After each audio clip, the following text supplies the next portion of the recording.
बिहार में 7 दिन और बढ़ सकता है लॉकडाउन। आज सीएम नीतीश करेंगे अधिकारियों के साथ बैठक, मिल सकती है थोड़ी छूट। देश के साथ बिहार में भी घटा संक्रमण दर। पिछले 24 घंटे में मिले 1.65 लाख नए मरीज, तो बिहार में 1491 मरीज। झारखंड में बीजेपी सांसद निशिकांत दुबे ने अधिकारियों को दी चेतावनी, कहा सुधर जाओ नहीं तो दिल्ली हो जाएगी पोस्टिंग। आज बिहार के 17 जिलों में कई स्थानों पर गरज के साथ बारिश की संभावना। मौसम विभाग ने दी आकाशीय बिजली गिरने की चेतावनी।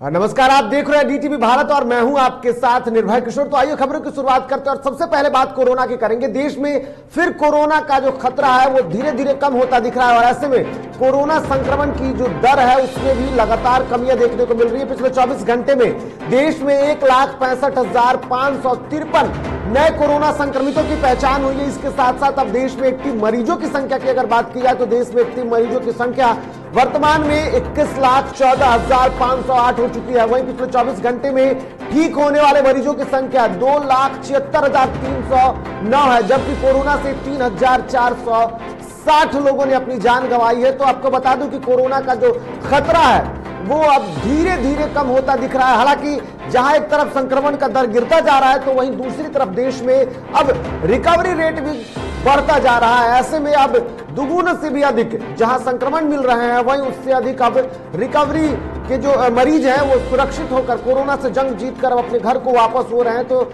जिस तरीके से अगर देखा जाए स्थितियां तो अब धीरे धीरे बदलती हुई दिख रही है और कहीं ना कहीं कह सकते हैं कि लॉकडाउन का असर जो है वो अन्य राज्यों में जिस तरीके से दिखा रहा है असर, उसका असर है कि अब देश में भी कोरोना संक्रमण की रफ्तार जो है वो धीरे धीरे कम होती जा रही है।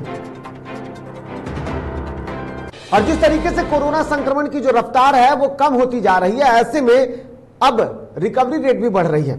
हमारे साथ हमारे सहयोगी अविनाश जुड़ेंगे, हम सीधे उनसे जुड़ते हैं और बात करते हैं न्यूज रूम से। अविनाश हमारे साथ हैं। अविनाश, जिस तरीके से देखा जाए तो रिकवरी रेट काफी तेजी से बढ़ रही है। बिल्कुल, देखिए निर्भय, जिस तरीके से कोरोना का जो पिक समय था वो कहीं ना कहीं अब थोड़ी सी उसमें राहत लोगों को मिली है और अब वो पिक वैसा नहीं रहा है, अब उसमें धार उस तरीके से नहीं रही है। देखिए, अगर नीति आयोग ने भी जो स्वास्थ्य देखते हैं उनके वो सदस्य, उन्होंने कहा था कि अब कोरोना की जो बढ़ने की रफ्तार है वो लगभग स्थिर है, मतलब उसमें बहुत ज्यादा बढ़ोतरी नहीं हो रही है, लगातार उसमें गिरावट दर्ज की जा रही है। लगातार जो है वो कई दिनों से ये देखा जा रहा है कि जो संक्रमण का दर है देश में वो 10% से नीचे बना हुआ है। हालांकि मौत का के जो आंकड़े हैं वो अभी भी उतने नीचे नहीं आ रहे हैं, अभी भी 3,000 से ऊपर, 3,400 से ऊपर, 3,500 से ऊपर जो है वो रोज देश में लोगों की मौत हो रही है। ये थोड़ी सी चिंता वाली विषय है। हालांकि कोरोना के जो नए मामले जो कभी 4 लाख 4.5 लाख के आसपास आते थे, अब उनमें काफी गिरावट आई है और वो 2 लाख से लगातार अब नीचे पिछले कई दिनों से मामले सामने आ रहे हैं। लेकिन निर्भय, इसमें कहीं ना कहीं लोगों को राहत मिली है और ये राहत भरी खबर है। और इससे राहत भरी ये खबर है। अगर बात मरने वालों की संख्या की जाए तो मरने वालों की संख्या जितनी रफ्तार से संक्रमण दर कम हो रही है, मरने वालों की संख्या कम नहीं हो रही है।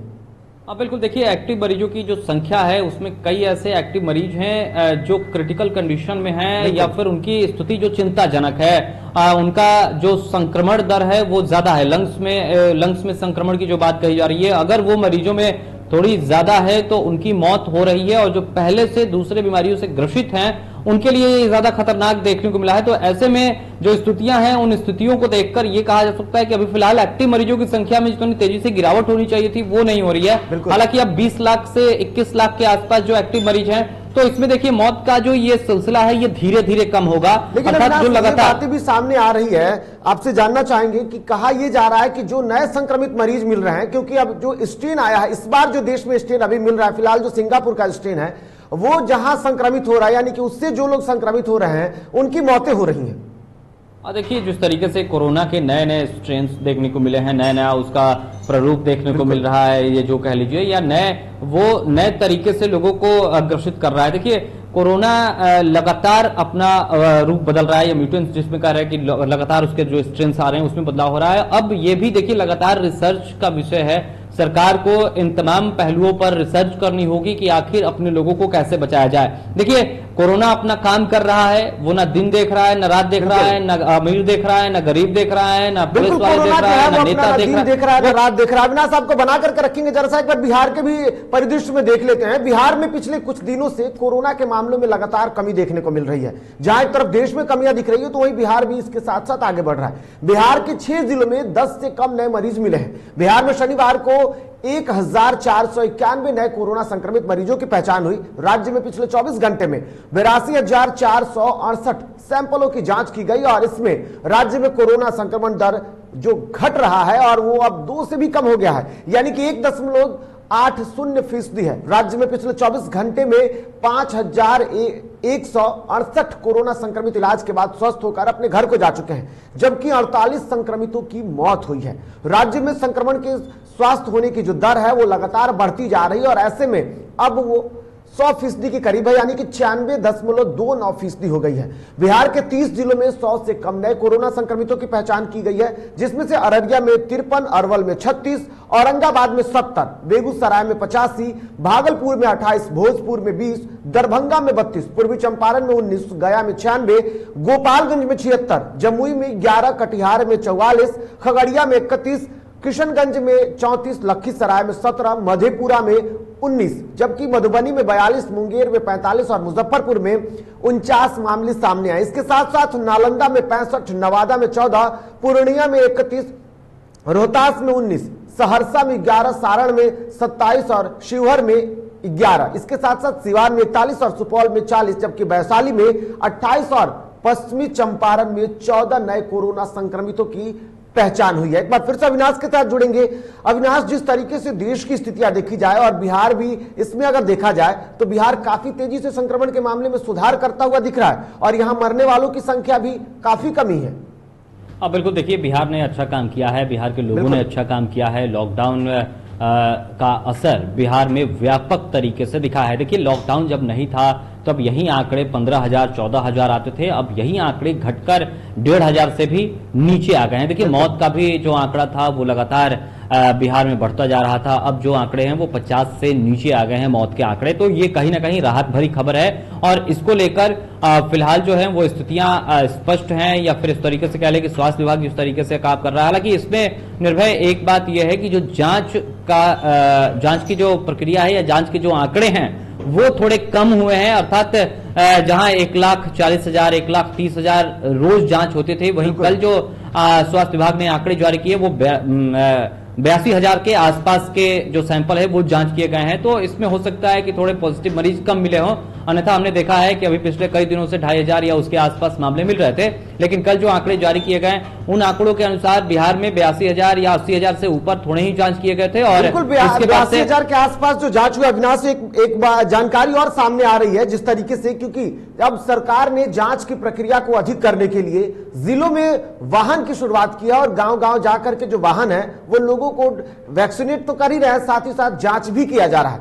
ऐसे में अविनाश ये खबरें आ रही हैं कि अब गांव में जो वाहन जा रहे हैं लोग उससे अपना जांच नहीं करवा रहे हैं। लोगों में इस बात का डर है कि कहीं वो वाहन जो आ रहे हैं वो लोगों को कोरोना संक्रमित ना कर दे। देखिए, लोगों में डर और दहशत का माहौल पहले भी देखने को मिला है और अभी भी वो डरे हुए हैं। गांव थोड़े से अछूते थे, कोरोना के जब पहली लहर आई थी उससे गांव थोड़े अछूते थे, लेकिन दूसरी लहर ने गांव में भी असर दिखाया और अब जब तीसरी लहर की बात सामने आ रही है तो उससे लोगों में कहीं ना कहीं दहशत और घबराहट तो है, लेकिन लोगों को इससे घबराने की जरूरत नहीं है। देखिए, जो चलंत वाहन है आपके लिए जो भेजे जा रहे हैं ताकि आप अपने घर पर रहें, अपने इलाके में रहें, आपको दूसरी जगह जाने की जरूरत नहीं पड़े। आपकी जो जांच है वो वहीं पर कर दी जाए, अगर आपको पॉजिटिव आप पाए जाते हैं तो आपका इलाज हो और आप ठीक हो जाए, अगर आप निगेटिव होते हैं तो सरकार को लेकर के इसके लिए बेहतर पहल कहा जा सकता है। लेकिन अविनाश हमारे साथ जुड़ी रही है, हम आपसे अगली खबर पर भी चर्चा करेंगे। जिस तरीके से जहां एक तरफ कोरोना संक्रमण का खतरा हालांकि कम हो रहा है और इसको लॉकडाउन का असर कहा जा रहा है, ऐसे में बिहार में लॉकडाउन 7 दिन और बढ़ाया जा सकता है, ऐसी बातें सामने आ रही है। और साथ ही साथ सीएम नीतीश कुमार अधिकारियों के साथ बैठक करेंगे और कयास लगाए जा रहे हैं कि लॉकडाउन के नियमों में थोड़ी छूट के साथ उसे बढ़ाया जा सकता है। बता दें कि शनिवार को सीएम ने लॉकडाउन को लेकर अधिकारियों के साथ बैठक की थी। इसमें जिलाधिकारी भी शामिल थे जिनसे हाल जाना उनके जिला का, और अब ऐसे कयास लगाए जा रहे हैं कि लगभग 1 सप्ताह के लिए और लॉकडाउन बढ़ाया जा सकता है। अविनाश से जानेंगे। अविनाश, देखा जाए तो जिस तरीके से कोरोना के इस काल में लॉकडाउन ने असर किया है बिहार में, और सरकार अभी चाहती है कि पूर्ण रूप से बिहार को कोरोना से निजात दिलाने के लिए लॉकडाउन की एक बार फिर से चर्चाएं हो रही हैं, हालांकि छूट के साथ। देखिए निर्भय, लॉकडाउन ही एकमात्र ऐसा विकल्प दिख रहा है जिससे बिहार की स्थितियां सुधर सकती हैं। हालांकि देखिए लॉकडाउन की जब भी प्रक्रिया देखी है हमने, इससे पहले जो पिछले साल में भी देखा हमने कि लॉकडाउन की प्रक्रिया का अर्थ ये होता है कि अगर आपने किसी चीज को बंद किया है तो उसे फिर धीरे धीरे थोड़ी थोड़ी छूट देकर फिर खोलेंगे, अचानक से खुलने वाला नहीं है। ये लगातार डीटीवी भारत कह रहा है कि लॉकडाउन अचानक से ऐसा नहीं होगा कि हाँ 1 जून तक लॉकडाउन है और फिर 2 जून से आप फ्री हैं, आप अपने अनुसार काम करिए। नहीं, एक स्थिति होगी, अनलॉक होगा। नहीं, देखिए इसको अनलॉक नहीं कहा जा सकता है, अभी इसलिए नहीं कहा जा सकता है क्योंकि अभी भी आंकड़े उस रफ्तार से कम नहीं हुए हैं। अभी भी जो 1,500 से ज्यादा के आंकड़े सामने आए हैं, और अब जब चलंत वाहन की जब हमने बातचीत की है, जब गांव तक चलंत वाहन जा रहे हैं, जब वहां पर जांच होगी और उसके साथ साथ जांच की प्रक्रिया जब बढ़ेगी। अभी देखिए मैंने अभी आपसे कहा कि जो जांच की प्रक्रिया है, अब से 2 दिन पहले 3 दिन पहले का आंकड़ा देख लीजिए, 1,30,000 1,20,000 इस तरीके से डेली सैंपलों की जांच होती थी। लेकिन शनिवार को जो स्वास्थ्य विभाग ने आंकड़े जारी किए हैं, उस आंकड़ों के अनुसार 82,000 के आसपास कोरोना के सैंपलों की जांच की गई, तो आंकड़े 1,400 के आसपास या 1,500 के आसपास आके रुक गए। देखिए अब जब जांच की प्रक्रिया बढ़ेगी, जांच की संख्या बढ़ाई जाएगी, तो ये आशंका है, सरकार इस पर आशंकित है कि फिर कोरोना के पॉजिटिव मरीज भी बढ़ेंगे। तो इससे लेकर कहीं ना कहीं सरकार के मन में यह है कि नहीं, 7 दिनों तक का और लॉकडाउन इसको बढ़ाया जाए। देखिए शनिवार को जो है वो मुख्य सचिव त्रिपुरारी शरण के अध्यक्षता में एक मीटिंग हुई, और मीटिंग में तमाम जो अधिकारी थे उनसे बातचीत हुई, और आज जो है वो आपदा प्रबंधन समूह के साथ सीएम की बैठक होने वाली है। उसके बाद तमाम अधिकारियों के साथ वो बैठक करेंगे। बैठक करने के बाद जो स्थिति होगी उस स्थिति पर नियंत्रण करने को लेकर बिल्कुल बैठक करने के बाद जो स्थिति होगी उस स्थितियों पर चर्चा करेगी सरकार, और उसके बाद ये कयास लगाए जा रहे हैं कि प्रदेश में लॉकडाउन एक बार फिर से बढ़ाया जा सकता है। हालांकि ये भी बातें सामने आ रही है कि लॉकडाउन में कुछ छूट मिल सकता है और लोगों को राहत मिल सकती है। इसके लिए भी सरकार लगातार नजरें बनाई हुई है कि आखिर में किस किस क्षेत्र में लोगों को राहत दिया जा सकता है, कहां कहां लोगों को ज्यादा दिक्कतें हो रही हैं। सरकार इस पर भी लगातार ध्यान बनाए हुई है। बहुत बहुत धन्यवाद अविनाश हमारे साथ जुड़ने के लिए। तो अब कोरोना के जो मामले हैं वो लगातार परेशान तो कर ही रहे हैं, क्योंकि संक्रमण की दर घट रही है, लेकिन टेस्टिंग की भी प्रक्रिया कम हुई है, और ऐसे में सरकार भी आशंकित है कि आखिर में अगर टेस्टिंग जो प्रक्रिया कम हुई है, शायद हो सकता है कि इसका कारण हो कि प्रदेश में संक्रमण की जो रफ्तार है वो कमती दिख रही है। इधर बढ़ेंगे आगे और बात अब देश के अन्य हिस्सों की करें तो देश में कोरोना के कारण कई राज्यों में लॉकडाउन लगा है। बात अगर बिहार की करें तो बिहार में भी लॉकडाउन लगा है, जिसके कारण कई जिलों को परेशानियों का सामना करना पड़ रहा है। वहीं लॉकडाउन के दौरान राज्य और केंद्र सरकार ने 2 महीने का मुफ्त राशन देने का ऐलान कर दिया था, लेकिन पटना के वार्ड संख्या 21 और 18 में रहने वाले लोगों का कहना है कि डीलर की मनमानी के कारण अभी राशन नहीं मिलता तो कभी सड़ा हुआ अनाज मिलता है। नहीं मिला हमको। नहीं मिला? क्या बोला डीलर? एक बार नहीं। डीलर क्या बोलता है आपसे?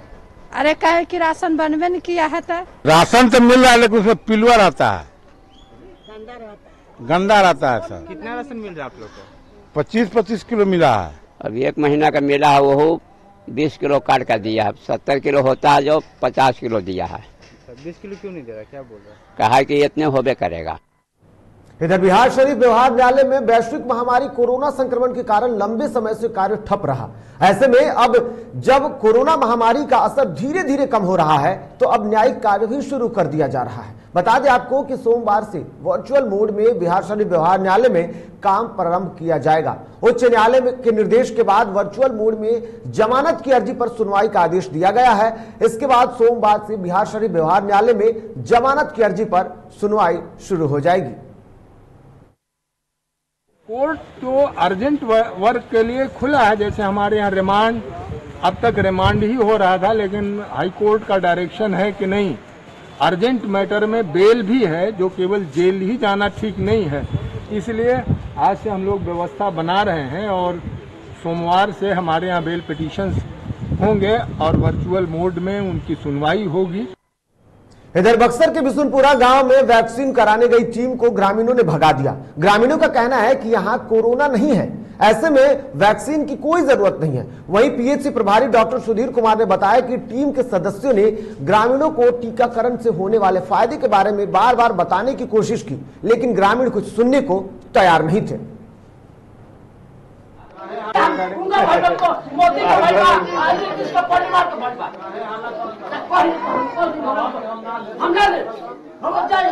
दूसरे के रजिस्टर का है। इधर सीतामढ़ी में जिलाधिकारी ने टीकाकरण में तेजी लाने के लिए जिले के सभी प्रखंडों के लिए 22 टीका का एक्सप्रेस वाहन जो है उसको डुमरा पीएचसी से हरी झंडी दिखाकर रवाना किया, ताकि ग्रामीण क्षेत्रों में 45 वर्ष या उससे अधिक उम्र के व्यक्तियों के टीकाकरण कार्य में तेजी आ सके। इस दौरान जिलाधिकारी ने लोगों से अपील करते हुए कहा कि कोरोना से जंग जीतने के लिए टीका अवश्य लगवाएं। आज सीतामढ़ी जिले में टीका एक्सप्रेस को रवाना किया गया है। सीतामढ़ी जिला बाढ़ प्रभावित क्षेत्र है, इसलिए जरूरी है कि लोग सभी टीकाकरण हो जाए बाढ़ आने के पूर्व। इसी के लिए मोबाइल वैन के तौर पे इस सब टीकाकरण एक्सप्रेस को रवाना किया गया है, जो प्रत्येक प्रखंड में जाएंगे और टीकाकरण का कार्य करेंगे। सभी लोगों से अपील है कि आप सभी आगे आए और कोरोना के विरुद्ध लड़ाई में ये सबसे इम्पोर्टेंट हम लोगों के पास हथियार है, इस हथियार का इस्तेमाल करके हम इससे लड़ सकते हैं। आप सभी आगे आए और टीका लें और अपने आप को स्वस्थ रखें। और जो हमारी जो 3 औजार है जिससे हम कोरोना से लड़ते हैं, मास्क पहनना, सामाजिक दूरी रखना और लगातार हाथ को सफाई करना, इसको मत भूलें और एक साथ एकजुट होकर सीतामढ़ी जिले में इसके खिलाफ। इधर मुंगेर के लौह नगरी जमालपुर को रेल मंत्रालय ने बड़ा तोहफा दिया है। देश के पहले रेल इंजन कारखाना जमालपुर के दिन अब बहुरने वाले हैं। जमालपुर में डीजल शेड की जगह इलेक्ट्रिक लोको शेड बनेगा। इस बात की सहमति रेल मंत्री पीयूष गोयल ने मुंगेर सांसद राजीव रंजन उर्फ ललन सिंह को पत्र भेजकर दी है। आपको बता दें कि डीजल शेड को इलेक्ट्रिक शेड में तब्दील करने का मुद्दा मुंगेर के सांसद राजीव रंजन उर्फ ललन सिंह ने संसद में किया था। जमालपुर रेल कारखाना में इलेक्ट्रिक शेड के साथ साथ मेमू यानी इलेक्ट्रिक मल्टीपल यूनिट रेल का भी मेंटेनेंस किया जाएगा। इधर भागलपुर के सुल्तानगंज में कोरोना को लेकर जिलाधिकारी सुब्रत सेन ने अन्य अधिकारियों ने अस्पतालों और यात्री शेड निवास का निरीक्षण किया। इस दौरान जिलाधिकारी अस्पतालों में बेड की व्यवस्था को दुरुस्त करने के लिए अधिकारियों को दिशा निर्देश भी दिए। साथ साथ यात्री शेड निवास पहुंचकर कोरोना के मरीजों को समुचित व्यवस्था देने की बात कही है। ये भ्रमण चल रहा है, इसका उद्देश्य यही है कि अगर कोई विकट परिस्थिति आती है आने वाले समय में कोविड को लेकर के, तो सदर अस्पताल और सब डिविजनल अस्पताल पे ही हम लोग डिपेंडेंट ना रहे या मेडिकल कॉलेज पे, उससे नीचे के स्तर पर जो हमारा CSC है, रेफरल हॉस्पिटल है, वहाँ भी हम लोग आइसोलेशन वार्ड और वहाँ ऑक्सीजन की व्यवस्था जंबो सिलेंडर के साथ प्रॉपर तैयारी हम लोग करा रहे हैं। सुल्तानगंज में भी हम लोगों ने देखा 15 बेड का हम लोग आइसोलेशन वार्ड और पूरे ऑक्सीजन सप्लाई के साथ हम लोग जल्दी ही तैयार कर लेंगे। तो ये चलिए बात मौसम की भी कर लेते हैं। बिहार के 17 जिलों के कई स्थानों पर गरज के साथ बारिश होने की संभावना जताई जा रही है। मौसम विभाग के मुताबिक पश्चिमी चंपारण, सिवान, सारण, इसके साथ साथ पूर्वी चंपारण, गोपालगंज, सीतामढ़ी, मुजफ्फरपुर, दरभंगा, वैशाली, शिवहर, समस्तीपुर, सुपौल, अररिया, किशनगंज, मधेपुरा, सहरसा और पूर्णिया के कई स्थानों पर गरज के साथ बारिश होने की संभावना जताई जा रही है। साथ ही साथ 1-2 स्थानों पर मेघ गर्जन या आकाशीय बिजली गिरने की भी संभावना है। वहीं बक्सर, भोजपुर, रोहतास, भभुआ, औरंगाबाद, जहानाबाद, अरवल, पटना, गया, नालंदा, शेखपुरा, नवादा, बेगूसराय, लखीसराय, कटिहार, भागलपुर, बांका, जमुई, मुंगेर और खगड़िया के कुछ स्थानों पर गरज के साथ बारिश की संभावना जताई जा रही है। मौसम विभाग ने बताया कि दक्षिण पश्चिम मानसून के 31 मई तक केरल में पहुंचने की उम्मीद है। इसके बाद यह 5 जून तक गोवा पहुंचेगा।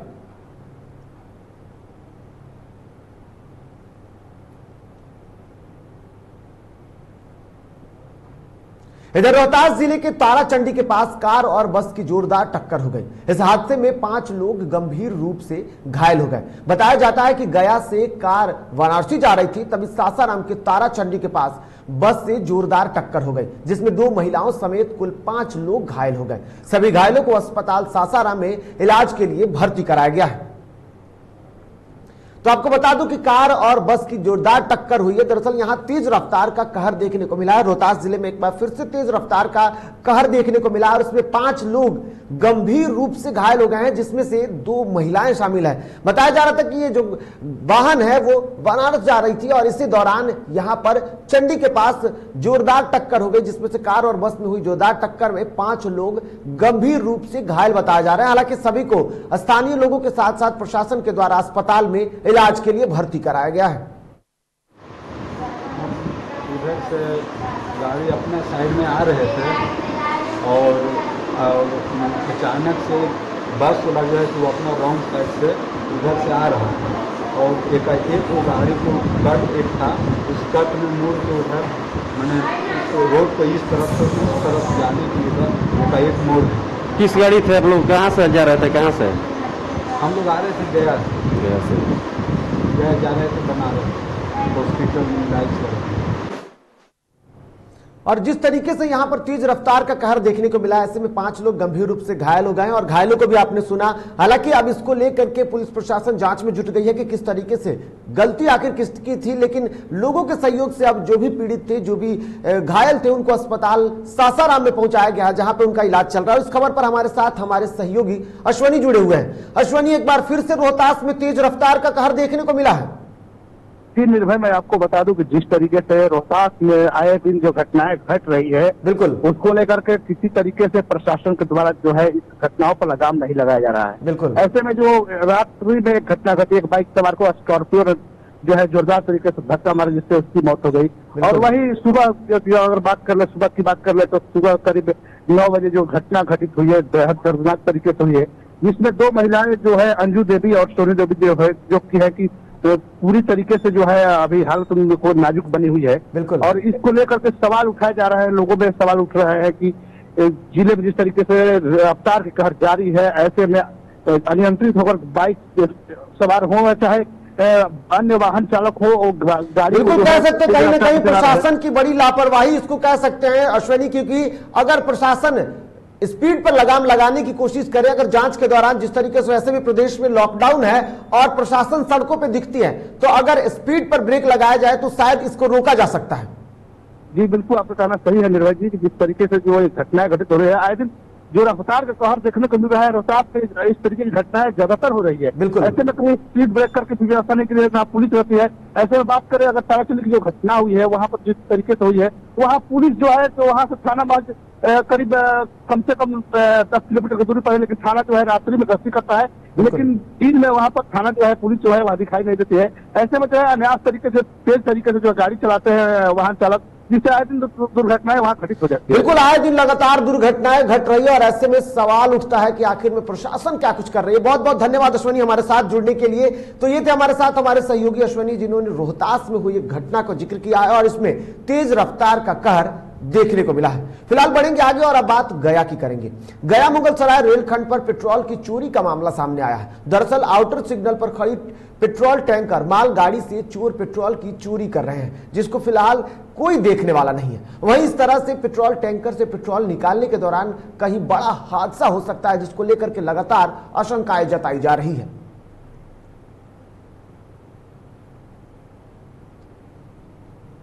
इधर बेगूसराय में लॉकडाउन के बीच बेखौफ बदमाशों ने दिन दहाड़े महिला के घर में घुसकर तेज धारदार हथियार से वार कर उसकी हत्या कर दी। घटना नालकोठी थाना क्षेत्र की है, जहां बताया जा रहा है कि मृतक घर में अकेली थी, तभी बदमाशों ने घर जाकर उनकी हत्या कर दी और फिर मौके से फरार हो गए। वही घटना की जानकारी मिलते ही मौके पर पुलिस पहुंच मामले की जांच में जुट गई है।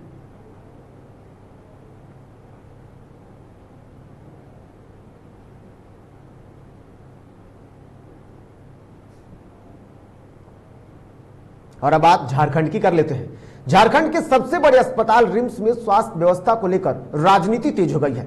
दरअसल रिम्स में सीटी स्कैन मशीन और उसको लेकर के रांची हाईकोर्ट ने भी कई बार फटकार लगाई, जिसको लेकर भाजपा विधायक दल के नेता बाबूलाल मरांडी ने कहा कि जनता के स्वास्थ्य के साथ राज्य सरकार खिलवाड़ कर रही है। उन्होंने कहा कि हेमंत सरकार के बने हुए 1.5 साल हो गए, लेकिन राज्य में स्थिति अजस की तस बनी हुई है, जो काफी दुर्भाग्यपूर्ण है। वहीं कांग्रेस ने बयान पर पलटवार करते हुए कहा कि सरकार ने इस कोरोना काल में अच्छे प्रबंध के साथ साथ बढ़िया काम किया है। उन्होंने कहा कि बाबूलाल मरांडी को यह बताना चाहिए कि उन्होंने अपने क्षेत्र की जनता के लिए क्या किया है।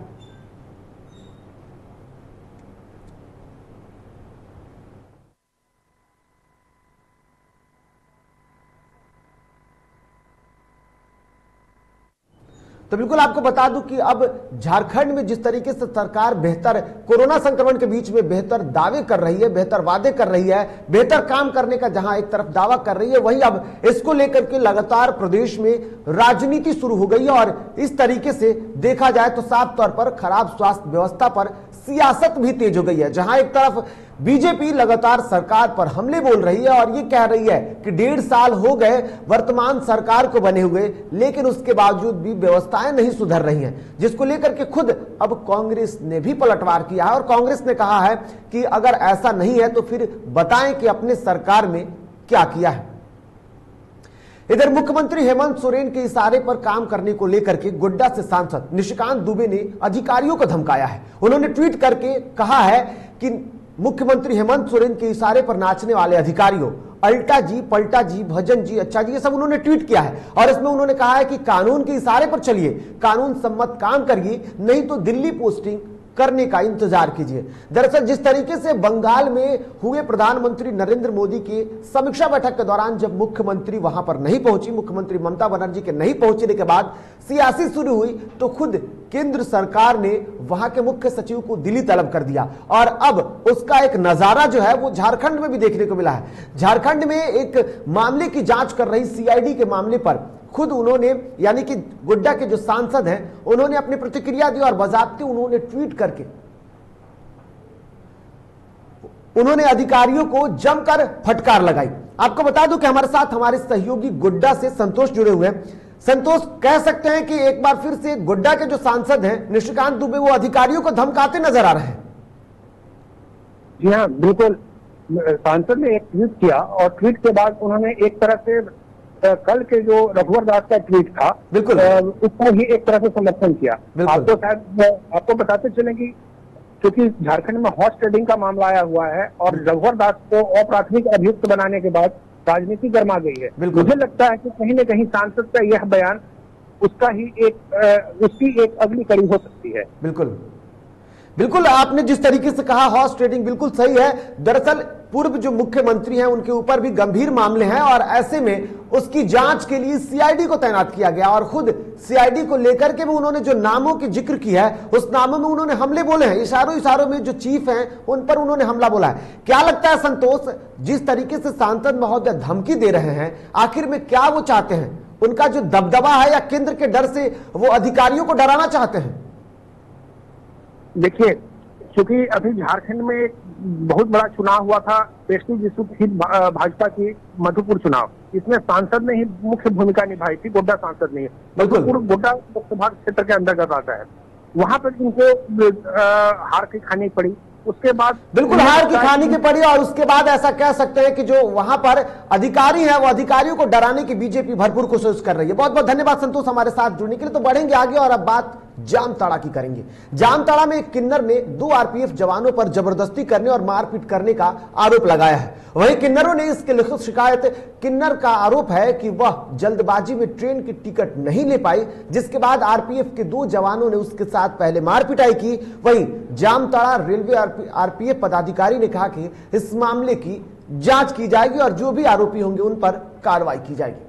और वो आकर पूछे तुम कहाँ जा रही हो, तो हम बोले मधुपुर जा रहे हैं। तो बोला टिकट दिखाइए, तो हम बोले टिकट तो नहीं ले पाए, मेरा सिचुएशन थोड़ा ठीक नहीं था, आर्थिक स्थिति, हम नहीं ले पाए, ट्रेन लग गई थी प्लेटफॉर्म पर।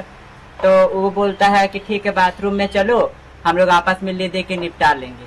तो हम बोले भैया बाथरूम में ऐसा क्या ले दे के आप निपटा लोगे, आप यहीं पे बात करो, मेरे से टीसी को बुलाइए, हम टिकट नहीं लिए तो कानूनी तौर पे आप मेरे पे फाइन चार्ज करोगे, मेरे पे रसीद काट के दो, हम फाइन अपना भरेंगे। हम